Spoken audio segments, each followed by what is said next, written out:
Your life as the son of Elon Musk. You are born into a world that already has opinions about your last name.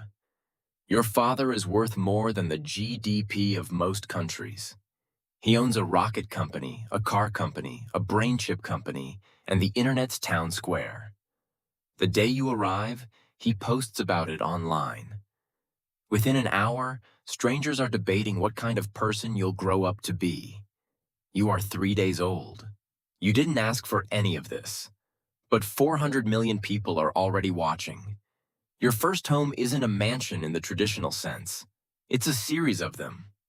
Los Angeles, Texas, Boca Chica. Your father doesn't stay in one place long. Neither do you. By the time you're 5, you've lived in more places than most people visit in a lifetime. You don't have a neighborhood. You have a security perimeter. Your name is not something you chose. It's something your father announced before you could speak.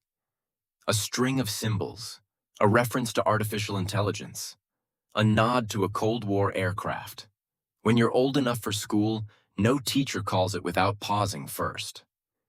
At 7, your classroom is a rocket factory. Your father pulled his children from normal school and built his own. He called it Ad Astra, to the stars. It sits inside SpaceX headquarters in California, in the shadow of a Falcon 9 booster. No grades, no standardized tests.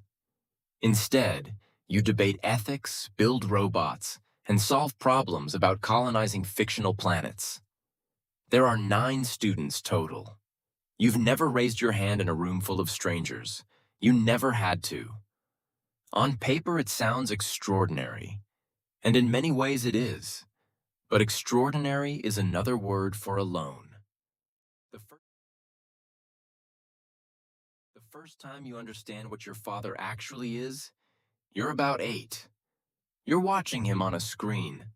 Not in person. On a screen, like everyone else. He's announcing something. A new rocket, maybe. A new company. The crowd cheers like he's a rock star.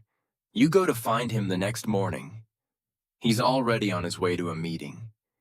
His assistant smiles at you. She's always kind. But she's always there, and he almost never is. At 10, you get a new sibling. You find out the way the public does. His mother. Your father is everywhere, literally everywhere. Testifying before Congress, advising presidents, launching cars into orbit. His tweets move stock markets. And somewhere inside all of that, he is your father. That version of him is harder to find. You try sometimes. You show up. He's distracted the way brilliant people are distracted.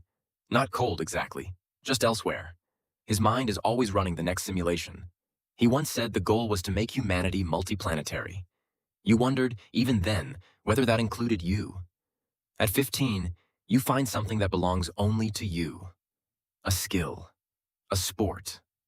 A piece of music. Something small with nothing to do with rockets or your last name. For a little while, you're just a person doing a thing. That feeling is rarer than anything money can buy. The hardest part isn't the public attention. You can manage that. The hardest part is identity. Every path in front of you is already labeled. Go into tech and they say you coasted on the name. Go into the arts and they're confused. Go into politics and they talk about your father more than anything you say. Stay private and articles get written about why you're hiding. There is no version of your future where your last name isn't the first sentence.